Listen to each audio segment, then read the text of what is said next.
Paper shuffle exam mark is finally here, and today we'll be talking about is episode 7 of Classroom DLE. Now, before we get into the whole episode 7 analysis, of course there's going to be something that's going to be mentioned when I'm talking about this particular episode, and that is the whole thing between Sakinagi and Anakoji scene that a lot of people have noticed after watching this episode was not included. Now, towards the end of the video, I'm going to explain why I think they're holding off to this scene in particular, but I'll talk about that towards the end of the video. For now, let's just begin as to what happened in episode 7. So episode 7 starts with actually the whole classes being in the auditorium in which they're hearing Manabu's speech. This Manabu speech is pretty much his resignation, announcing that he's not going to be the student council president for any longer due to the fact that he's going to be graduating very soon. However, there is somebody who is going to be the next student council president, and that is Nagumo. Now, it's been a while since a lot of people have stated that when is Nagumo going to make his appearance, because he actually had an appearance earlier in the volumes, but for some reason they decided to hold on to it. But now finally we get Nagumo, and here we get Nagumo saying his speech as to what he's going to do once he becomes student council president, in which he says there's going to be a lot of changes. Like, for example, he's going to make sure there's a system where pretty much all the people who are good and better than the rest are in the top, and the people who are pretty much,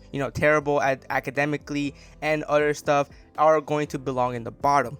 Something that's going to play an important role as the series goes on, but for now, I'll just leave it at that. After the student council president's speech, Anakoji leaves the auditorium only for him to bump into Katsuragi. Now, Katsuragi tells Anakoji how he's impressed about how fast he ran in the sports festival. Anakoji just shrugs it off, saying that's not really a big deal, but it's also in this conversation that Katsuragi tells Anakoji to tell Horikita to watch out for Ryuen, something that Anakoji says he'll do. And in his mind, he's also saying how the fact that even though every class seems to be an enemy, and seems that they all have one thing in common, is the fact that they do think that Ryuen is a threat that needs to be taken care of. After this interaction, Anakoji is about to leave once again, only for him to be stopped by Sato. Sato asks Anakoji if he has time to talk, to which Anakoji says he does, in which they decide to go somewhere where they're not going to be seen. After the opening, we get the scene in which Sato is talking to Anakoji, asking him if he's seen someone. Anakoji, confused, has no idea what she's trying to say and wants her to elaborate, only for her to just pretty much come out and say, does Anakoji have a girlfriend? To which Anakoji says he doesn't, and it seems that Sato was kind of relieved, and it seems that she was happy with that answer, because she then goes further saying how they could actually start just slow, and the first thing they could do is just simply exchange phone numbers. Anakoji doesn't have a problem with it, but before that, he asks Sato a question, in which he says, why is she interested in him? To which Sato says that it's because of the sports festival, because of how fast he ran. She was impressed and he actually looked cool. But before she talks further, she gets embarrassed and starts to turn red, to which she decides to leave and just leave it at that. But it seems that someone was actually watching this whole interaction, and who was it? Well, it was Kei. Surprisingly, Kei was actually watching this whole thing the entire time. After this scene, we get the scene in which Class D is starting class, in which Chabashiro starts to explain the upcoming special exam, in which this is the paper shuffle exam. But Chabashiro explains how this test isn't going to be done individually. They're actually going to be pairs in this exam, something that the class, half of them are excited for, but the other half are kind of curious how the pairs are going to be made, which makes some students ask Chabashiro how the pairing works, to which Chabashiro explains how these pairs are going to be made throughout another test that they're going to have to take, basically a mini test to see which person is going to pair up with who. However, she makes it clear that this mini test isn't going to affect their grade or their overall school performance. This test is just made to see who is going to be paired up with who, something that the class is pretty much relieved at. And to keep it simple on how this paper shuffle exam works, I'm just going to say pretty much the basics of this exam. Basically, you have to work in pairs. 2 people take the test, right? And you have to score an average of 60 or above. If you don't get that, the pair gets expelled. That's right, both of them get expelled. However, there is kind of like a loophole to this, whereas even though one fails the exam but the other passes, that's good enough for both of them not to get expelled. But something that Chabashiro points out is how they're going to make their own test questions, something that the class is shocked by, and they want Chabashiro to elaborate, basically saying how each class is going to make up a list of questions, and then they had to choose which class is going to take their questions. For example, if Class D makes a list of questions and they choose Class C, well, Class C has to be the one that takes Class D's list of questions for the paper shuffle exam. However,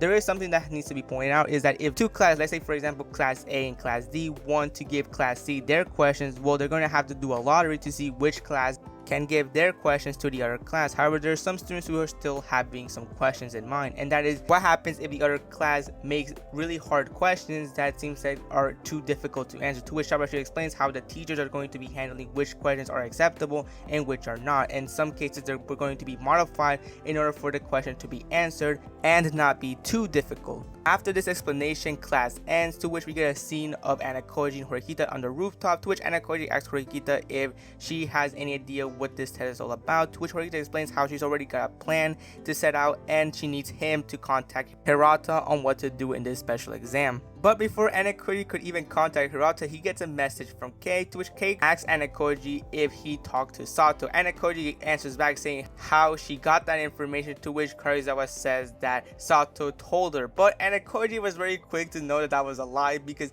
the next answer is him saying that no, he noticed that Kei was watching them talk the entire time, something that Kei was shocked by the fact Anakoji was able to notice her. After this, Hirata and as well as Sudo and Karizawa join Horikita to talk about the upcoming special exam. However, just as things were about to start, someone unexpected decides to join the group, and that is Kushida. Kushida asks Horikita if she could tag along, to which Horikita doesn't have a problem with it, but everyone agrees that staying in the hallways for too long will raise some suspicion, so they decide to go at a cafeteria. But before that, Horikita asks the group to go ahead while she and Anakoji talk privately in the classroom. And in this conversation, Anakoji asks Horikita was it a good idea to let Kushida in on this conversation. Horikita says that she had to, because or else it was going to raise some suspicion as to why Kushida was not allowed to join the group, to which Anakoji understands the reasoning. But it's in this time where Horikita tells Anakoji that she is going to tell what actually happened in the past involving Kushida, something that Anakoji has been kind of wondering for a while now as to what's the history between Kushida and Horikita. Horikita explains how she and Kushida were at the same junior high. However, there was this one incident before graduation in which it seems that one class turned against each other, and the rumors state how this all happened because of one female student, to which Anakoji asks if this was Kushida's doing, to which Horikita says that they were all rumors and it was all speculation, so there's not really 100%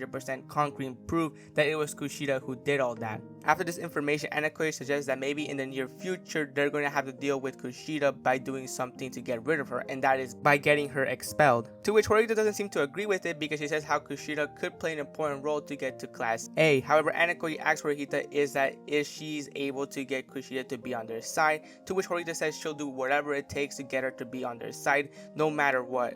After this scene, we get the next scene in which it seems that the class 1C is having a long discussion as to what happened during the sports festival, in which in the previous episode, we all know during the end of episode 6 that someone sent Ryuen a video of them discussing what they were going to do in the sports festival, you know, the whole thing with Horikita and the whole class C girl getting her foot badly injured, and it seems that someone actually recorded that whole conversation so that the mastermind of class Z could use it in order to save Horikita, and I'm pretty sure everyone knows who it is. The mastermind behind Class Z is obviously Anakoji. Ryuen wants to find out who the traitor is, and he's really menacing. Like, everybody in the class is really scared of what Ryuen's about to do. Like, everyone's so intimidated. Like, anything Ryuen does, you can just see the fear and anxiety they have when they are dealing with Ryuen. And it seems that Ryuen has a good idea as to who the traitor is in the class, because he starts to approach them. And who is the traitor of the class? Well, it's Manabe. Actually, the way Ryuen does things in the anime is completely different to how they did in the light novel. In the light novel, he tends to do mostly the whole psychological thing where he tries to get them to confess that they were the traitors of the class. However, in the anime, Ryuen did things physically. Like, he kicked Manabe's desk and he grabbed her head and banged it in the desk. Like, when I saw it, I was just shocked. But it goes to show you just what kind of person Ryuen is. He's an insane person. Like, it doesn't matter who you are. Like, if you betray Ryuen, you're going to have a lot of worse things coming at you from Ryuen. So Manabe confesses, saying that yeah, she was the one who got the video. She was the one who sent it to the mastermind in Class D. Because remember that whole thing in which Anakoji recorded Manabe and her group of friends bullying Kei? Well, it wasn't just for nothing. It wasn't just to simply get Kei to trust him. He actually used it for blackmailing. Like, he used that video to get Manabe to, you know, record that whole conversation with Ryuen was having with his class in order for that video to not come out. Because, of course, if this video does come out, Manabe and her friends are in a lot of trouble. When Ryuen asked them who could possibly be the mastermind of Class D, they said that there was two people who actually saw them bullying Kei, which was Yukimaru and Anakoji. So now it's it's narrowed down to only those two, which is either Yukimaru or Anakoji. But it seems that Ibuki doesn't really think Anakoji is the mastermind because she has interacted with him during the whole special exam in the island. So it does seem that they kind of have doubts that it's Anakoji, which, I mean, sooner or later they're gonna find out that that's not the case, that Anakoji is probably somebody that's hard to deal with, but I'm just going to leave it at that for now. Ryuen pulls out his phone saying that he's going to contact someone that could help them out with this whole situation, and who is it? Well, it's Kushida. The next thing is the meeting between Horikita and Hirata and Sudo with the other people involved, in which Horikita explains to Hirata how she's kind of been thinking about this whole exam and she has come up with a kind of a strategy to make sure this exam goes well. This conversation mostly has to do with the mini exam that they're going to be taking. Horikita explains how it's kind of weird that in this special exam, it seems that only 1 or 2 pairs get expelled. That is something that Chabashir also pointed out, how only in this particular exam, only 1 to 2 pairs get expelled because of this test, which got Horikita thinking as to that maybe the reason why that is because the pairs are not really that great, meaning that they put 2 people who are not good academically into a pair. That's why it seems that they got expelled, because of that particular reason. Sudo's kind of lost, which, I mean, it's obvious because he's not really into the whole academic stuff, but Horikita goes into more detail saying how it's possible that in this mini test, the people who scored the highest get paired up with the people who scored the lowest. So Horikita's strategy is simply to get people who are really good at academics to score higher, while the people who aren't good at academics to score lower. That way the people who aren't good at academics can be paired up with someone who is good at academics. Therefore, this will prevent 2 people who aren't good at academics to be in pairs, something that Hirata agrees with, and they decide to do that strategy of Horikita's. The next scene we get is Anakoji on his room preparing a cup of coffee, to which he gets a phone call from Kei, to which Anakoji is not really happy with because he wants to limit the amount of conversations he has with Kei in phone call. But it seems that Kei really wants to know what Anakoji said to Sato, to which Anakoji is just confused why she even wants to know about that, since this was a conversation between Sato and him. Kei responds saying that the reason why she wants to know is because she doesn't want Sato to find out about the whole connection that she has with Anakoji, because obviously no one knows that Anakoji and Kei are talking behind the scenes. So she's worried that, you know, some weird rumors are going to be created if people find out that they are talking to each other, to which Anakoji now understands why this conversation is taking place. He tells Kei that the reason why she's worried is because she is worried that if Anakoji gets Sato to be his girlfriend, then Anakoji is going to ignore Kei completely and not keep his promise of protecting her in the future, to which Kei doesn't really deny it, but she also says there's more to that, to which Anakoji says that she has nothing to worry because he is going to keep his promise of protecting her no matter what. But one question he does have for Kei is, has Manabe and her group of friends have interacted with Kei or have bullied her, to which Kei says no, not yet. Anakoji says to keep an eye on that, and if anything happens to call him right away and he'll resolve it quickly. It seems that Kei was satisfied with that answer because she is very happy after that phone call, to which Anakoji says that if there's nothing else, then this conversation needs to end. Tells Kei to delete this conversation once he hangs up the phone, to which Kei agrees, and with that the phone call conversation ends, and Kei is pretty much showing how satisfied she was after that phone call. And after that, we get a montage of people following Horikita's plan, to which, you know, it was a whole smartest people get to place higher, while the people who aren't that smart have to place lower, in which now it seems that the pairs were created. And Anakoji notices that he's paired up with Sato, to which it seems that Kei was not happy with that pairing, but Sato is pretty much happy with that pairing. Anakoji just simply states in his mind how this is all just bad timing, and that's where the episode ends. So overall, really good episode. I enjoyed the whole thing with Ryu and how he showed how much his classmates are, you know, intimidated by him, how much they're scared of him. I love that whole interaction. I love the interaction between Anakoji and Kei during that whole phone call thing, because I mean, you could tell that their relationship is slowly building up. Not to mention how Horikita is starting to show character development and how she really wants to become a leader for the class, showing that she really wants to improve herself. Overall, great episode. Now let's just talk about the whole situation in between the Anakoji and Sakinagi scene that a lot of people have noticed was pretty much cut from this episode. In my previous video, I talked about how most likely it was going to be shown in the first few minutes, but it seems that no. Now, I was kind of worried as well. However, I've seen some people kind of speculate how they're probably going to hold on to that scene towards the finale of season 2, which makes sense because if you think about it, this season is mainly focusing on Ryuen as the antagonist, and the whole scene with Anakoji and, you know, Sakinagi Sakinagi. While that does play an important role, they didn't really do anything with it, because after that whole scene, you don't get to see Sakinagi in volume 6, you don't get to see her in volume 7, only until like volume 8 and above, that's when you start seeing more of Sakinagi.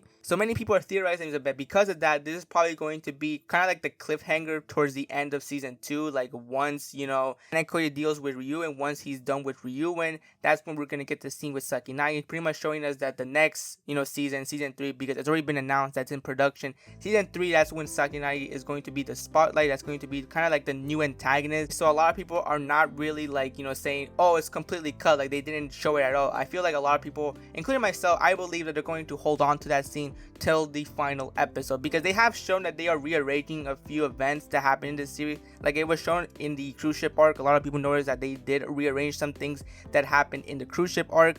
So a lot of people, including myself, are hoping that that's the case. They're just holding on to that scene for the end of season 2. Once season 2 is about to end, that's when they're going to show it, to show us that Sakinagi is the new thread in season 3. But we're just going to have to wait and see what happens. Oh, and another thing I forgot to mention with that whole Sato scene is that now this is kind of giving me hopes that they're going to adapt volume 7.5 in season 2, because there's no reason why they showed that whole scene with Sato and Nekoji if they're not going to show us more to that whole interaction between Sato and Nekoji in the near future, which is shown in 7.5. I'm not going to go into spoilers, but light novel readers know what I'm talking about as to what happens in 7.5. But yeah, like I said, really do hope that they adapt 7.5. And with that, that's pretty much the entire video. Hope you enjoyed it, and I'll see you next time.